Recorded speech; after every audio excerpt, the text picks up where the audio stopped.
How to make your financial dreams a reality. How to set goals like a pro. It's Brian Preston, the money guy. Brian, I'm super excited about this show because I think this is something that a lot of folks get wrong. I think it's something that a lot of folks don't do very well, but they don't recognize that they don't do it well. It's one of those things that if you did an after-action review, you would see that you didn't do it well. So I'm hoping we can maybe flip the script on that a little bit today. Yeah, I always like to give a little perspective on where shows come from, and you guys know I'm in my late 40s now, a little more sentimental about life. I kind of reflect on things. And the other day I was thinking, because Bo and I, we have something going on. We can't talk about it until probably July.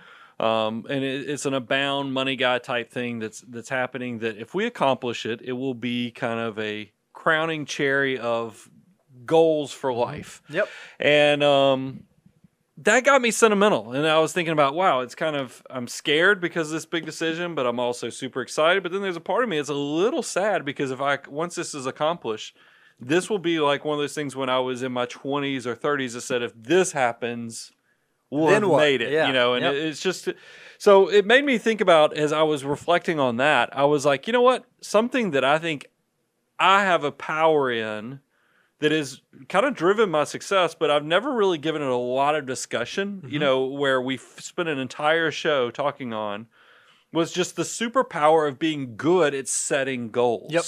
And that's what kind of we wanted to talk about, is because really life is a bunch of intersections. It is really a matter of incremental decision making. If you do this, this will happen. If you do this, this will happen. And there's always trade-offs to every decision you make, is that it might lead you to this, it might take you to this. We're always making these decisions. So in that way, you're like, well, what's the right way? What's the wrong way? You have to have something that grounds you. You have to have something that brings you in. And for me, it's the why is the goal. That is the engine of the purpose. In our show meeting, we were talking about every time that we make a decision, every decision you make is sort of twofold. It's a choice to do X, whatever that thing is, and then it's also a choice to not do an infinite other number of X's. And when you kind of think about it that way, the gravity of the decisions you make weighs really heavy. So without having sort of that litmus test of the goals to kind of keep you grounded and guided, it's easy to make those decisions in a vacuum and kind of be out there fluttering and floating. Here's another misconception, though, that I think people have just about life in general, that goals will be the answer to. So a lot of people think if I just get rich, or if I'm loaded, I'm going to be happy and fulfilled. What they don't realize, it's not the money that creates the fulfillment. The money is kind of a side effect of success. What actually creates the fulfillment is having a lifetime of fulfilled goals, accomplished goals. Really does lead to that your eyes gloss over, you ponder the good times, you have that moment I had when I got sentimental about these life decisions and things being accomplished. So and by the way, goals impact all facets of your life. Sure. I want you to have goals for your marriage. I want you to have goals for your kids. I want you to have goals for finances, how you're spending your time. But for sure, you need to have something that tells you how are you making the right financial decisions. And so as we're doing some show prep, we asked Daniel, we said, hey, Daniel, go find us. Like, what are some of the most common goals that Americans set? Like, what are some of the top high-level goals that people set? And this is kind of the list that he came up with. Number 1, get finances in order. Number 2, get out of debt. Number 3, learn something new. Number 4, get more organized. Number 5, buy a new home. Number 6, exercise more. Number 7, spend more time with friends and family. Number 8, travel more. Number 9, do something nice for myself. And number 10 was learn a new skill. And what I think is so interesting is if you were to sort of categorically arrange these 10, about 5 of them deal with finances or something tangentially that touches your financial life. So that must mean that financial goal setting is kind of on the top of most Americans' minds. Without a doubt. It is the thing that allows us to have shelter, allows us to feed our families. It is what allows us to meet goals. You have to have money. We've always said money is just a tool to help you accomplish life. But if we could go a deeper dive into goals, if we know financial goals are important, what are those? Because we found out you can go even deeper on what those goals are. Yeah, so we said, okay, what are the most common financial goals that Americans set? And 58%, this is according to NerdWallet, have a goal to pay down debt. Save more money was number 2. Avoid getting into more debt was number 3. There's a reason Dave Ramsey and Ramsey Solutions have built that huge building That's right down right. the street. A lot of people struggling with basic discipline issues. Absolutely. Number 4 was save for vacation. Number 5 was open a retirement account or contribute more to a retirement account. Number 6 was buy or lease a car. Number 7 was buy a home. 8 was start a business. 9 was save to have children. And then 10, sort of full circle, was save to have a wedding for said children. What I think is really, really interesting is if you're listening to the show, you obviously have an affinity for financial matters.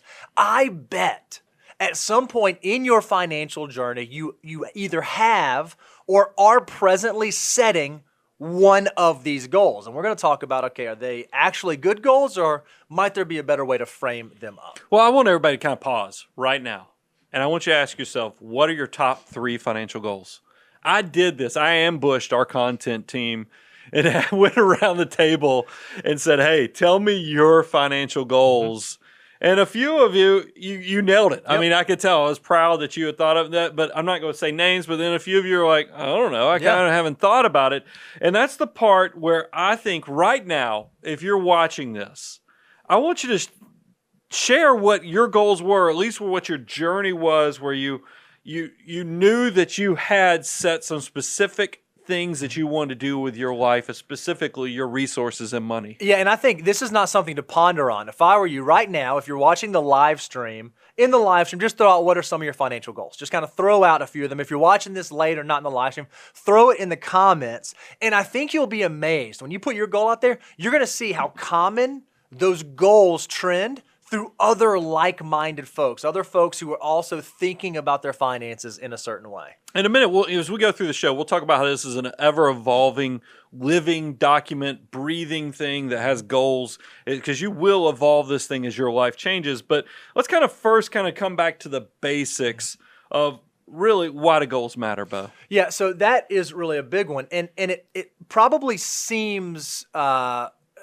common sense at first. Okay, well, why do goals matter? Well, so you have something to work towards, right? Well, I think it's even a little more than that, because how many of us have a friend or a colleague or a family member that just kind of lets life happen to them, right? They're just kind of out there floating and they just sort of exist on a day-to-day basis, whether that be in the financial aspect of living paycheck to paycheck, or they just kind of bounce from one job to the next without ever settling in.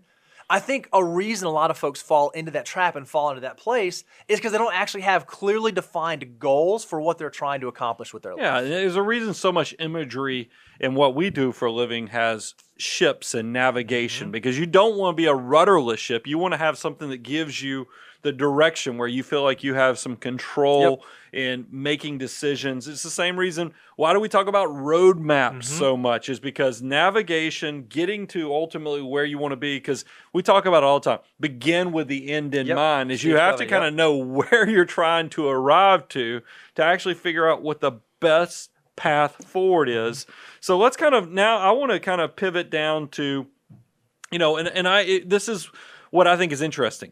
Everybody dreams, Bo. I mean, I have made this, talked about this so much, is that everybody thinks they want to be successful. They think they're going to have the best family, the best spouse, but that's all dreaming. That's not actually creating a reality for yourself. It doesn't become an actual opportunity for you to do something until you write it down. That dream becomes really powerful once it becomes a goal and you actually write it down. Yeah, I think a lot of those folks are just letting life happen to them. They stay in that dream state and never actually move from the dream state to the action state. And the only way to do that is to actually put pen to paper and get that dream written down so that then you can begin working towards whatever that ultimate goal is. I have like a entrepreneur mastermind group that I meet with once a month, and the homework question we had last week was, what's a piece of advice that you wish you could give your younger business self? Oh, that's a great one. And what I disclosed, and this is something I want to share on the show, is that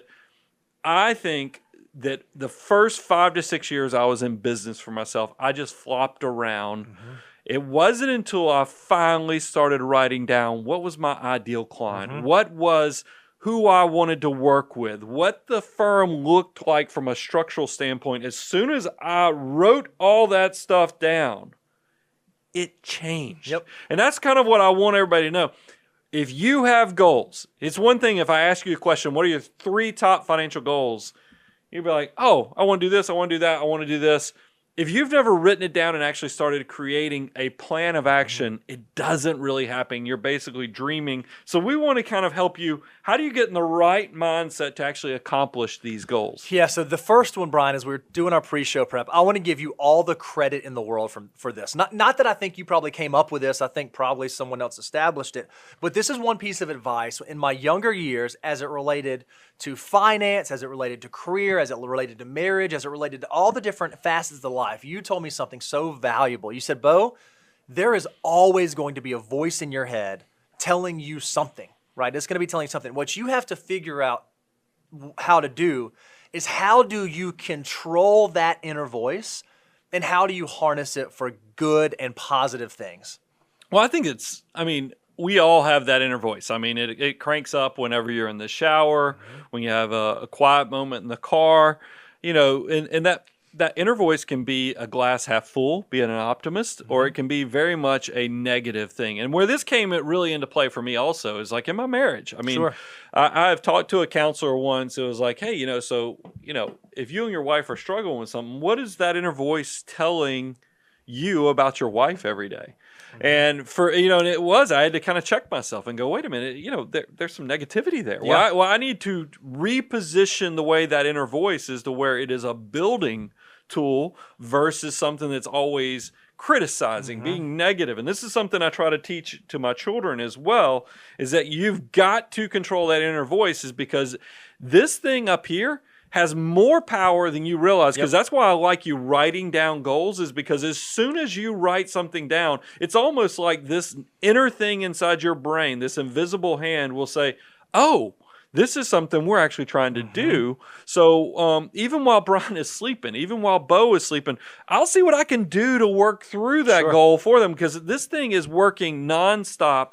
You've got to make sure you're controlling, because it's also going to be the first step in you turning that dream into a reality, is because this thing is super powerful. Yeah, I think you said believing that you can do something is the first step forward. Now, all of us, I think one of the beautiful things about the inner voice is that you do get to control it. You do get to influence. And I know that you have friends in your life like this, Brian, me, who, if you're doing something, they'll just kind of call you out on it, right? Like, and you have those folks that keep you accountable. Well, one of the things I think that's great about your inner voice is if you recognize it, there are things that you can do to keep yourself accountable. And one of those things that you can do is when you are starting to have those negative thoughts, negative ideas, and that inner voice is going in a negative direction, you get to immediately, right there on the spot, establish, is what I'm saying accurate, or is that some false limiting belief that exists in my mind? Yeah, and here's what's scary about limiting beliefs to me, is that we all carry around a bunch of junk in our heads. I mean,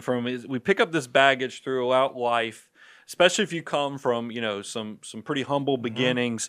You were more than likely told something that puts some limitations on what you think you can accomplish. And I hate that, because I feel like, and you know what this is? This is the gift from people who have failed previously. And instead of us, trying to make the next generation better, I feel like sometimes misery loves company, and people will spread these limiting beliefs to even beyond themselves. And that's how we get into some of these limiting beliefs, especially about money, that hold people back from reaching the success. Because realize, human nature, human growth is not linear, it's exponential. But until you unlock it, you're kind of sitting on the sidelines. That's why when you hear all about the gaps of where income is going, where assets are going, you have to look at it. Don't look at it as from a standpoint of, man, the system is against me. Figure out, where are there opportunities that I can become the best version of myself and grow to what I think I can become. Now, one of the things that I love, Brian, about what we get to do for a living, obviously, we're fee-only financial planners, so we get to work with folks who have had some success and have made good choices and helped them continue on in that. But as soon as anyone ever hears that you're a financial advisor, they immediately want to start talking about finances, whether it's about investing or whatever. And so I think what's beautiful is in conversations we've had with clients, with listeners, with potential prospects, with family members, there are some limiting beliefs that we feel like always bubble to the top, always bubble. These are ones we hear over and over. And so we thought one of the things that we would try to share with you guys are some of those limiting beliefs beliefs and why they are not actually true. And this first one, I feel like, is one we've talked about before, but I heard this all the time growing up, and it was that all rich people inherit their money. If you're going to be financially successful, that means that your mom and dad and your grandparents, the people, they were the ones with wealth. And so if you're wealthy now, you surely got an inheritance. That's the only way to climb up the ladder. Well, it makes you, this is a comforting thing in some ways, because if you believe that all rich people inherit their money, well, it takes the pressure off of you to kind of try to figure out an alternative route. Sure. But we know that this is not the case, because the actual amount of millionaires, and we don't just take our word for it, we have multiple sources for this, the lion's share are self-made. That's exactly right. And self-made, I don't like that term necessarily. They're definitely first generation, meaning that they took all the people who were loving on them. They they used all the resources they were blessed with aptitude, intelligence, and they maximized it. Back in 1892, 84% of millionaires were first generation. We got that from, Sarah, Dr. Sarah, who did the next Millionaire Next Door. And what I think is beautiful is 1892. I don't know if you guys know this. The internet was not around back then. We didn't have iPhone. So people want to say, oh, well, this new thing, people now, it's different. It's not different. It's amazing how little we know about history and how accurately we remember our history. In 1892, just like I said, 84% of millionaires were first generation. Well, if we fast forward to 1996, when The Millionaire Next Door originally came out, the original version by Dr. Stanley, he found that 80% of millionaires were first generation. So 104 years later, the number's still pretty tight. I'd argue that's a whole generation later. Well, it's still multiple generations. Right there around 80%. Yeah, and then fast forward, we've got, everyday millionaires found in 2019. Chris Hogan found 79%. Yep. And then we've also in 2020, in our own study here of clients of Abound Wealth that are millionaires, 77% of them never inherited anything. It's really incredible. So the takeaway here is that wealth is not something that has to be inherited. It's something that very well can be created, and it can be created in your lifetime by you without having to have money come in. That's a limiting belief that if you tell yourself, I'll never be wealthy because I didn't start wealthy, go ahead and reframe that inner voice and say, man, I have an opportunity just like 74% or 80% or 84% or 79% of millionaires to do the exact same thing that they've done. So we've uncorked that most millionaires are first generation. Let's talk about another limiting belief, which especially financially is, I don't make enough money to build wealth.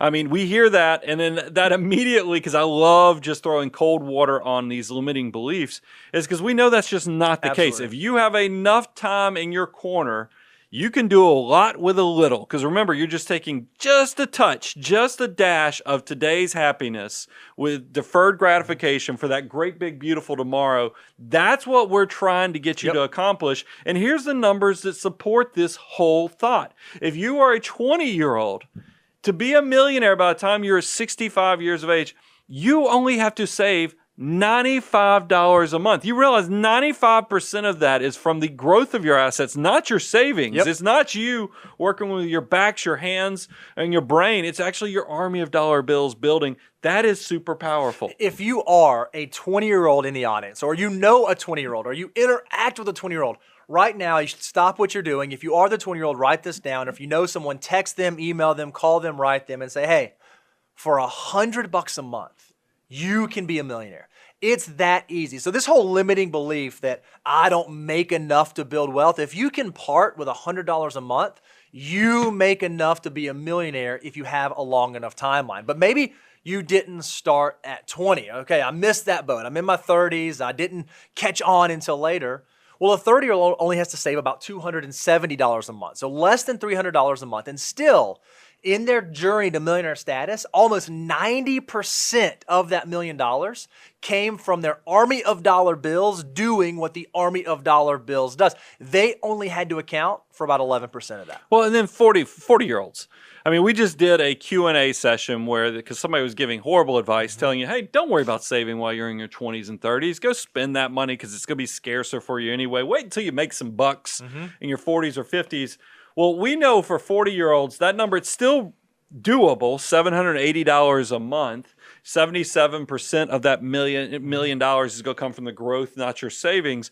But just take the comparison of $780 a month for the 40-year-old versus the 20-year-old that's $95 a month.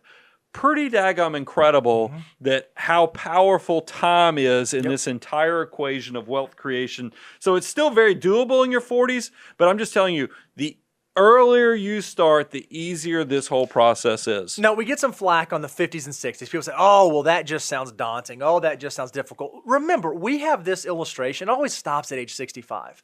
If you're someone who's 50 years old and perhaps you haven't started saving yet, and you still have aspirations of wanting to build wealth, maybe your exit from the workforce isn't age 65. Maybe you don't only have a 15-year time frame. Maybe you have a 20, 25, 30-year time frame to build wealth.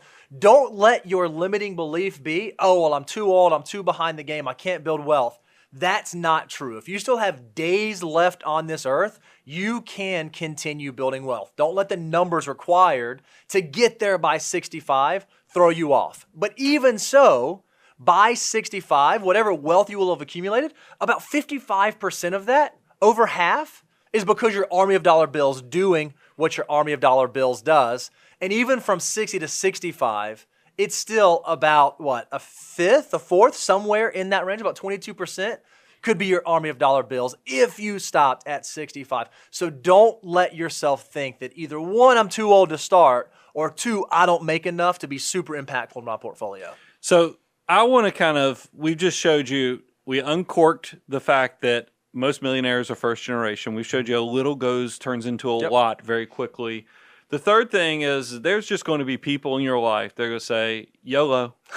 They're just going to say, you know what, why would I save for the future when none of us are guaranteed we'll even be here next week? So it's better to spend the money now while I have it than to save for the future that's not even guaranteed to me. Now, in our chat, what's so funny is people say, oh, it's not that I don't make enough, it's that I spend too much. Like, we literally have people in our live chat saying that right now. Well, Brian, I wasn't planning on us going here, but, there's sort of three components to wealth building, right? And one of those components that often gets glossed over, because we talk a lot about time, we talk a little bit about the money, but there's a third component that matters. It's the discipline. It's the deferred gratification. If you can't get that figured out, guys, this is what the difference between, Dave Ramsey people come after us. I don't know why, because we love Dave Ramsey folks and Ramsey Solution, but their followers come after us because we differ from Ramsey in some ways, and it's because we agree that 80% of the population that can't understand basic discipline stay over there with basic because you need to put your credit cards in the freezer. You need to do all kind of other crazy things because you just can't control yourself. But we are for the financial mutants that are the 20% that hear that you should put your credit cards in the freezer and go, what? That's crazy. Why do I need to do that? I've actually never run credit card debt and had an issue with it. I understand basic discipline. I know that when we do incremental analysis, like on mortgages, I'm always amazed that people say, you know what? That person would never invest that $500. They're going to go spend it. I'm like, who are you? Who are the financial mutants you're hanging out with? We know that our audience is the 20% that does not struggle with basic discipline. So if you do, go back to the basics and then come see us after you've reached graduation status where you don't struggle with knowing, hey, I don't want to run credit card debt that's charging me 18% when I'm just trying to get 8 to 11% on my investments. That is obviously upside down and turning compounding interest against me. We don't struggle with discipline if you're going to be in the financial mutant and part of the Money Guy family. So so we are sort of nerdy. We're statistics folks. And you say, oh, this limiting belief is it's better to spend money now. I'm looking at you, my doctors who just got out of med school, or my recent college graduates that got their first salary and have their whole life to start saving. I'm just going to do what I do now. Well, one of the things that you ought to recognize, a trend that's happening in society right now, is that it's more likely that you will be here in the future than you won't be here in the future. And that future is getting longer and longer and longer and longer. Yeah, the whole YOLO crowd. Look, and by the way, I build a lot of memories. I love going on trips whenever we get to start doing that again. I love doing great things for my family where we're a lot of fun. I don't want people, because there is a fine line between being a miser versus being very, deliberate and organized and disciplined with Yep. how you use your financial resources. But the folks that go on the far, far side of it and say, you know what, I'm just going to live for the day because I'm probably going to die tomorrow. I'm going to die next year. We're just not guaranteed. I'm like, just look at the stats.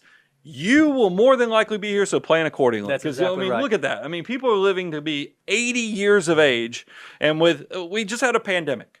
Who would have thought from the day it was announced it reached the shores of America, fast forward exactly 1 year in the future, we'd have 3 vaccines? vaccines, I mean, yep. guys, they're getting better. Innovation, once again, not only is it making you more money with your investments because the pie is growing through innovation and technology, they're also expanding things from a medical standpoint. This will continue. There will be opportunities. Plan accordingly. The earlier you figure this out, the less of today you have to sacrifice for tomorrow. We just went through that. So if you figure it out now, don't start saying, oh, well, I've got time. Your time is right now. People ask us all the time, when is the best time to invest? And they're looking for like the high and low. Our answer always stays the same. The absolute best time to start investing was yesterday, which makes today the second best time to start investing. So get to work. Well, investing, look, when you're looking for the tool, I love that technology has made the world easier, and this is the best time to be alive to actually invest and make money because there's no barriers to you having access to the investment marketplaces. The problem, there is a dark side to this, and the fact that we have so many distractions now that I think it keeps you from actually choosing the right path forward because you get all the shiny objects that come along the way. I'm thinking about the Reddit boards with GameStop, with even, the cryptocurrencies, the Teslas of the world, all these things. You're like, man, if I'm young, I should go do these things. So then when somebody throws out something as simple as index investing, people go, what? Why would I do that? Why would I could go do this and make 1,000. And I always tell people, remember, and I've used this analogy, and I noticed this is starting to pick up traction because you guys are using it in your social media posts. Are you a fisherman for sport, or are you trying to fish like your life depends upon it? Because if you want to fish like your life depends upon it, you're not using rod and reel and throwing and trying to catch one big stock. You're actually casting nets and trying to pull in a big haul that will feed you, your family, and generations to come. So just think about that with investments. You're fishing with nets. That's index funds. You're not fishing with rod and reel because, you might get lucky. Maybe you are the person that goes and you happen to pull in Bitcoin and when it was trading at 5,000, or you pulled in Tesla. But the problem is that's not normal. Just like there are sports fishermen that are making millions, they're the exception. They're not the normal. We're trying to help and create wealth for the masses. I think what happens is because there are all these shiny new things, because there are all these shiny new products, that actually leads to the next limiting belief. The limiting belief is I'm not smart enough to make the right investment decisions. I hear about the GameStops, and I hear about the Bitcoins, and I hear about the Teslas, and I don't understand at all. That investing thing is just too black box. I got to stay away. I don't have the degree, the intelligence, the fill in the blank to be able to do it well, so I'm just not going to do it at all. Well, the good news is even the supposedly smart people, they're not good at it either. As we have in the next stat is that index funds outperform people who get paid to do this for a living, which are active managers. These are the stock pickers that you can go hire to work for you. And here's what we found when you actually look at the stats. Yeah, when you look at index funds versus active managers, and this is over the last 15 years, this is the percentage of active mutual fund managers that underperformed the benchmarks over the last 15 years, meaning the index did better than they did. 87.7% of U.S. large cap managers underperformed their respective benchmark, the S&P 500. If you look at mid-cap managers, 82.2% underperformed over the last 15 years. If you look at small cap, 82.2% underperformed. And if you look at international, 87.8% of active fund managers, guys whose job it is to go out there and beat the market, failed. They underperformed their respective benchmarks. So when you hear odds like that, you start thinking, man, it is hard. It is hard. I shouldn't go do this. Even these professionals can't do this right. Yeah, if you're trying to go beat and outperform the market, in our opinion, there's nothing wrong with just being the market, just buying the market, using index funds to participate in the overall growth, not trying to outsmart yourself and try to go out there and beat the market. And here's one more simplification solution that I want to share with you guys. Because right here, we have 4 different asset classes. Yep. We have big U.S. companies, small and mid-size, as well as international. You're looking at this, go, how much to each do I use? You don't have to try to figure that out, guys. Here's what I tell everybody. It's awesome that now, because of innovation technology, there are indexed target retirement funds, and some of the biggest providers are like Fidelity Investments with their indexed Fidelity Freedom Funds, Vanguard with their target retirement funds. Guys, all you have to choose is answer 2 questions. If you can answer these 2 questions, how much can I save?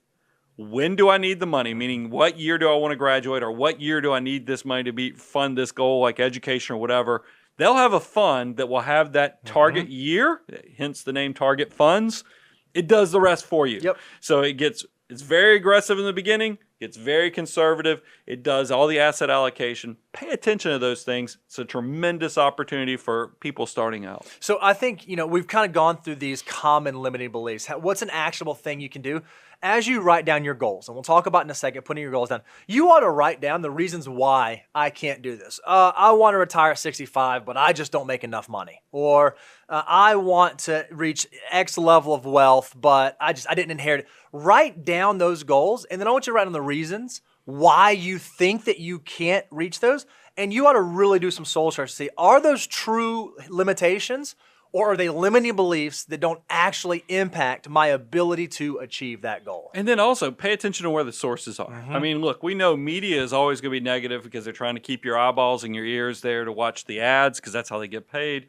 If you have a relative that's telling you all the negative stuff out there, look at their situation and go, maybe there's something here that they got a little bit of lemons. They haven't figured out how to turn it into lemonade, but that doesn't mean my life doesn't have to reflect that perfectly.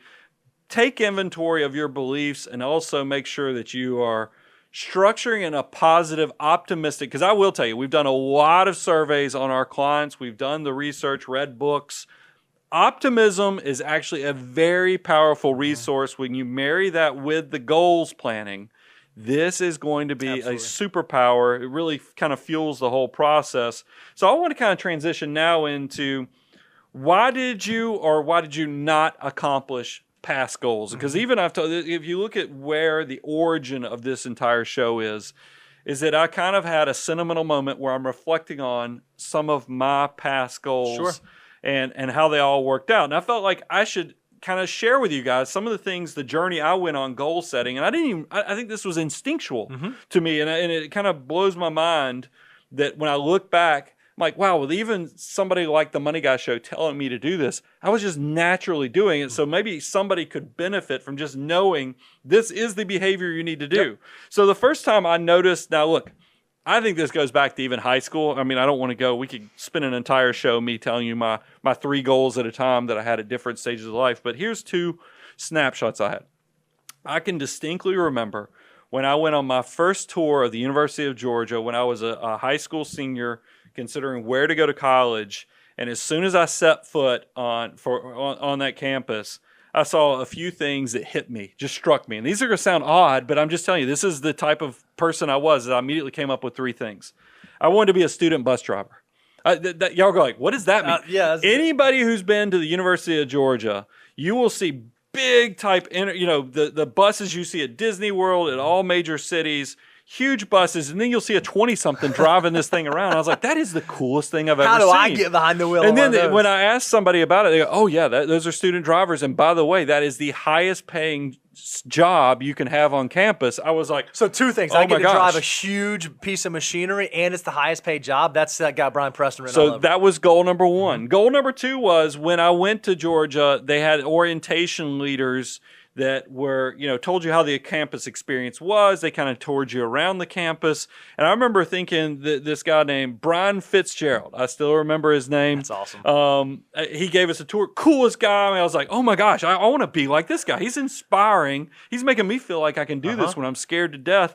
I was like, I want to be an orientation leader just like this guy. And then the third one was, I want to get in the business school and study, because they walk you around the campus of Georgia, and there's a library right as you walk through the arch from downtown Athens. You'll see this beautiful green space where there's courtyards. There's a fountain over here on the side, and I was like, one day I want to go, because the business school's right over here. I want to be in the business school, and I want to study by that fountain right there. I know these sound so weird, but I distinctly remember these visions, and it's now time to kind of look back, because I didn't get in the business school originally. I had to go in through the art school. I guess my SAT scores weren't showing the aptitude that I had, but at the time. But here's the kind of the inventory of this.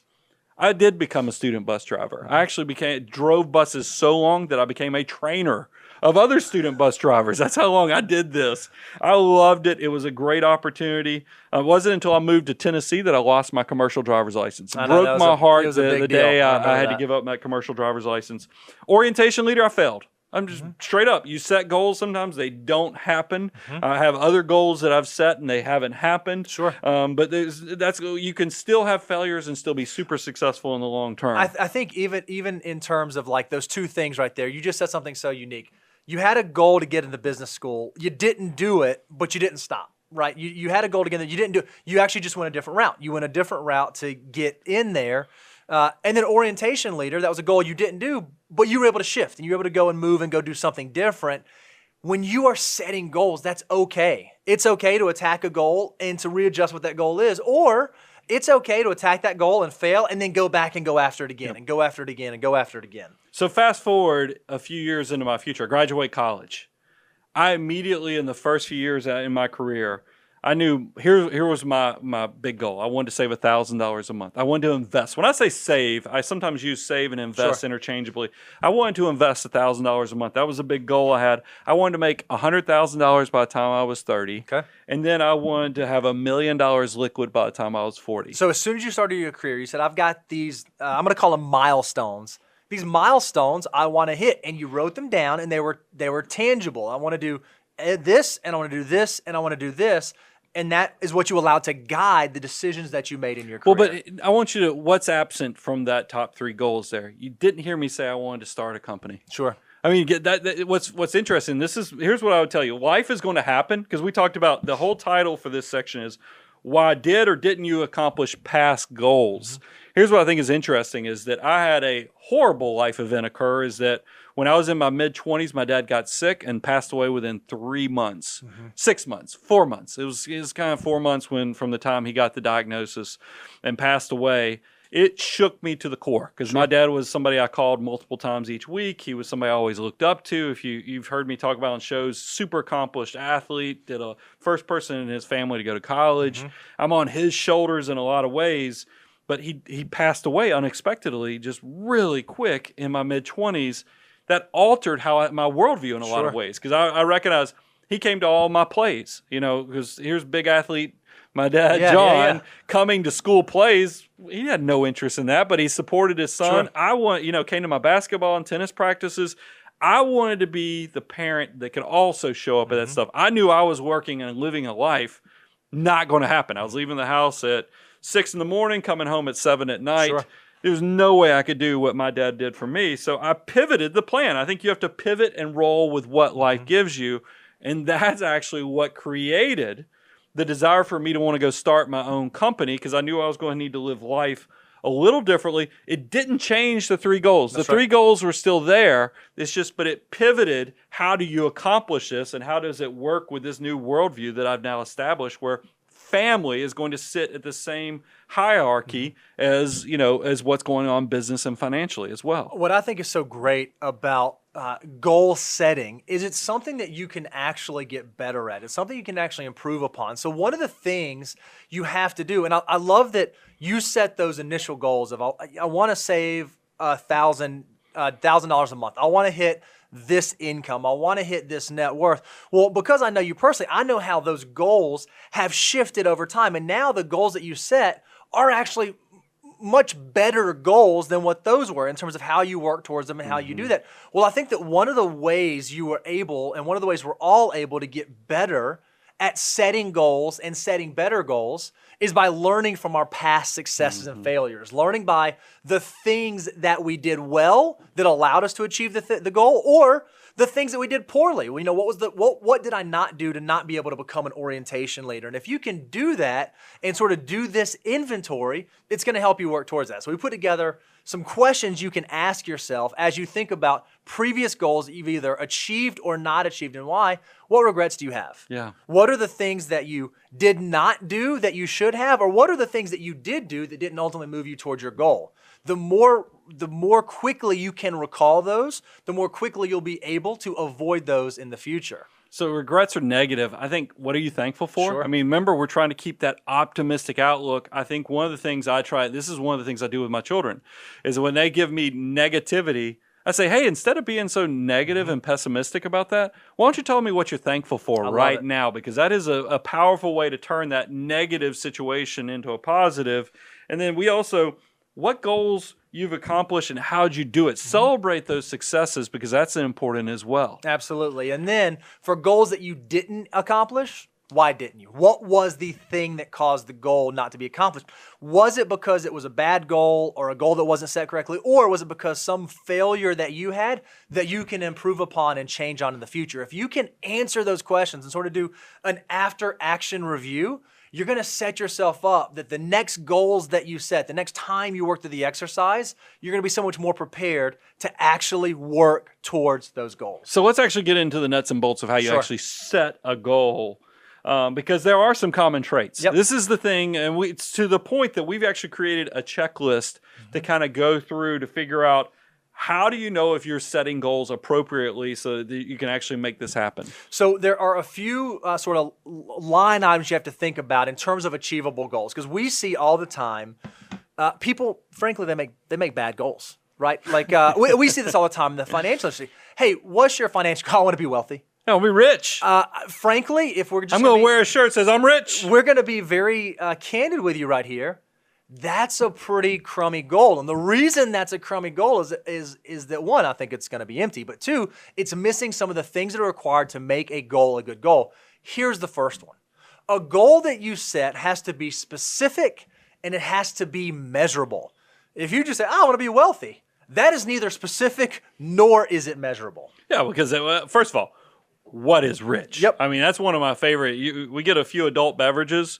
I love to just ask people, hey, what do you consider wealthy? It's one of my fun little things I love to kind of talk to people about, to get their worldview understanding, because it's for everybody it's a little different. Absolutely. So it needs to be specific, measurable. Without those two things, you don't even know where you are in the progress of reaching your goal. That's exactly right. And here's one, Bo, because you're a workout guy. Yep.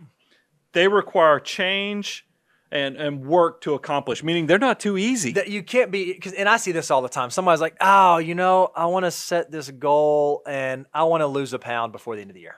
And I'm like, oh, hey, that's awesome if you're in a place. But is that really a good goal? Or are you setting the bar so low that you're going to trip into that goal? And then we see it on the other side where we see people say, hey, I want to mount or climb Mount Everest this year.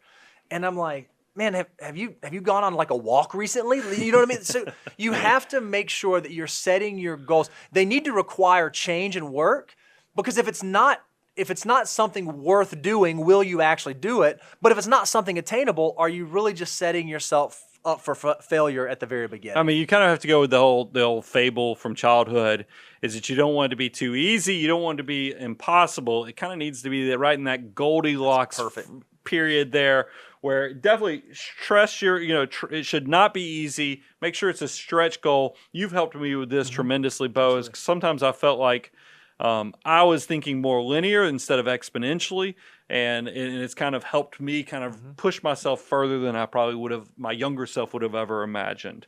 They need to be time sensitive. This is another one I think that people miss really, really often. Even if you say, hey, I want to be wealthy. Yep. Well, okay, great. I win, right? So one of the things I loved about your goals that you did so well is you actually put age marks. I want to make this much income by this age. I want to have this net worth by this age. When you put a timeline on it, it makes it important to you. If you know that you have a trip coming up, or you know that you're going to run a race, and you know that, hey, I'm going to run my very first half marathon and it's happening in July, you better start getting ready back in February or March because you know that the timeline is coming up. If you just say, I have a goal, I want to run a half marathon one day. Well, yeah, you may never actually get there and you may forget about it, you may fall off. When you make it time sensitive, it makes it a priority in your life. It's no different with career achievements. It's no different with financial achievements.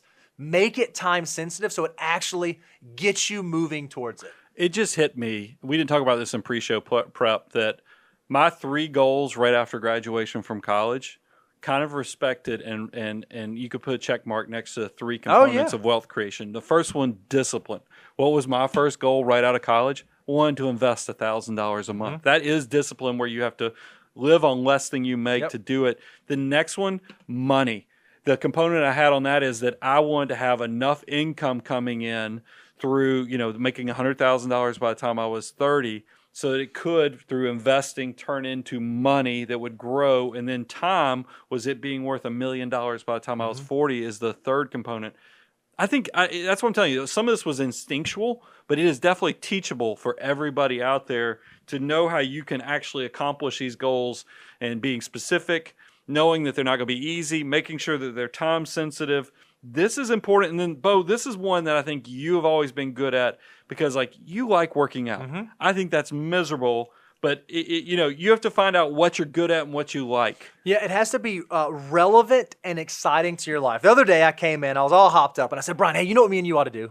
And I was just thinking, well, all this extra time we have. I know what you're going to say. We're not runners. We've never been runners. We both like to exercise, like to work out, but neither one of us love to run. It's like, hey, me and you ought to train for a 10K together. Hey, we'll just do this couch to 10K thing, and we'll do this walk run. And you just looked at me and you said, no. Yeah, I'm not doing that. Well, what I recognize is while that may be a goal of mine, it's neither relevant to your life nor exciting for you. So if that's a goal you set, you're probably not going to work towards that goal. Where you do have other goals, you're like, hey, I know I want to go to the gym and work out this many days a week. And you have done it for years standing now because the outcome of that is relevant. What I think is interesting, you can have the same goal with 2 different whys. Your why on exercise is you actually enjoy the hobby of exercising. The habit of exercising actually is fun for you. I am absolutely miserable exercising. My why, though, keeps me very consistent with it. And the fact that I'm having so much fun in life that if I can just give, 30 minutes or, give an hour 4 times a week towards living longer, my why drives me to do something I absolutely hate. But it definitely needs to be relevant. It needs to be exciting so that you actually stay on course. This is why we want you to understand your why, because it will be the thing that gives you the navigation, gives you the purpose to stay on course and keep fueled up. Because that's the problem with journeys of reaching goals is that it is a long-term process. Right. And if you don't have the right fuel, if you don't have the right motivation, it could go away from you. And then the last trait that we think make goals really, really valuable is it has to get you out of your comfort zone. If your goal is just so easily attainable and it's comfortable, it probably doesn't have some of these other points. It probably does not require you to work towards it. It probably doesn't have a time component. Make sure you have to put your feet to the fire. It may not be exciting. It's got to get you out of your comfort zone because that's where ultimately change will happen. If you have a goal to start a business, you got to walk through, okay, when are you going to start a business? Why are you going to start a business? How are you going to measure success? And is it really getting me out of my comfort zone? Is it actually something that's going to make me work hard to achieve it? Because if not, odds are it's going to be no different than a New Year's resolution. It was good for the first 2 weeks, and then it just kind of falls off. So we've given you kind of the recipe of the right traits for your goal setting. The next thing we had was you need to understand the difference between what are kind of one-time accomplishments versus long-term habits or ongoing things you're doing that are helping you on this journey towards reaching your goals. And you actually, we had some in pre-show planning, you brought this up. You're like, Brian, there's a completely different thought process towards getting in business school versus reaching $1 million versus you going to the gym 4 times a week or the morning spiritual side that I have. One's a habit, one's an accomplishment. You kind of need to have a healthy mix of those different things. Yeah, and I think that what's so amazing when you come to say this is oftentimes you can set habitual goals that move you towards whatever your long-term goal is, right? So you might say, hey, I have this goal. I want to be healthy enough that I can, walk my daughter down the aisle, right? I'm just kind of making up a thing. Well, one of the ways that you're going to be able to be healthy enough to walk your daughter down the aisle is by setting a habitual goal. Hey, I'm going to exercise 3 times a week, every single week, to make sure that I stay in good health and that I stay in good shape and that I can do those sorts of things. It's amazing how those habitual goals can ultimately move towards those one-time goals. If you want to go out there and make $100,000 a year, you want to set that income goal for yourself, I bet there are habitual things you can do at your job that are going to move you towards that. Hey, once a quarter, I'm going to meet with my superior and find out what I'm doing well, what I'm doing poorly, how I can improve, how I can help the organization. It's that type of mindset that's going to ultimately allow you to move towards that milestone goal.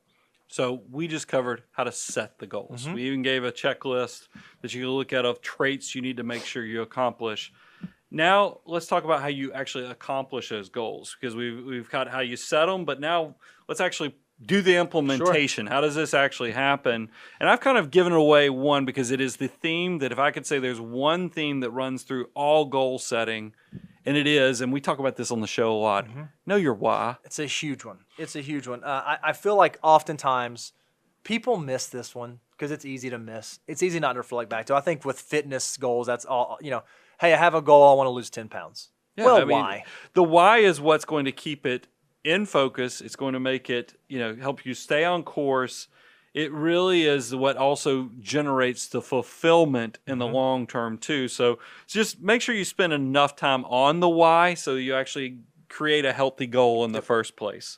And then, because that is the start with the end in mind in the beginning. Yeah, you just said it much better. I should have gone with let you say that part of it. But that's what the why is so important. That leads to the next thing, which is the stay motivated, the fuel to goal setting. I think one of the things you have to do is you have to figure out what is the thing that motivates you. Is it seeing progress? If you have a goal of reaching a certain net worth by a certain age, one of the things you ought to be doing is a net worth statement every single year to track, am I moving that goal? On years where you move close to that goal, that should get you excited and get you motivated. On years where maybe you had some stuff that pulled you away from that, you got to recalibrate and think, okay, I moved 2 steps back. How do I move 3 steps forward now? Fitness goals are the same way. Personal achievement goals are the same way. You have to figure out what the thing is that keeps you motivated.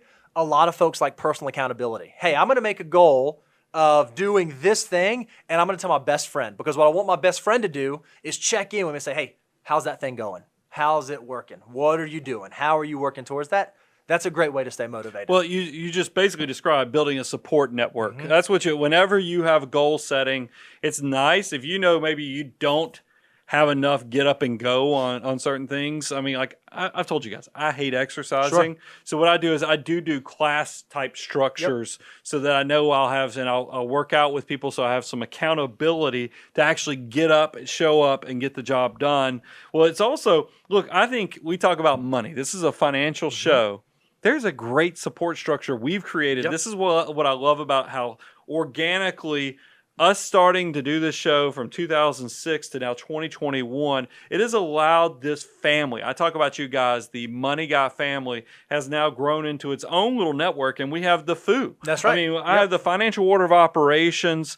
If you go to moneyguy.com/resources, you can download our 9-step. By the way, I'm scared to hold it up because somebody made fun of that I was on the flimsiest paper that I ought to go spend a little money, put some cardstock. So it makes me cringe as I'm holding up the. But you can go get the digital version of this. moneyguy.com/resources. And if you need to go a step further, have some accountability, some coaching, something to help you data gather with forms, we actually have a course. And as soon as you join that course, you're actually available to join our Facebook group, the Financial Order of Operations Facebook. That is your tribe that will help you build a support network on reaching your goals. I love it because I've seen this over and over in that Facebook group. Someone will say, hey, I couldn't talk to other people about this, but this is a financial thing I have going on. What do you other financial mutants think about? If you don't have that mechanism, that support network in your life, the FOO group might be a fantastic place for you to start.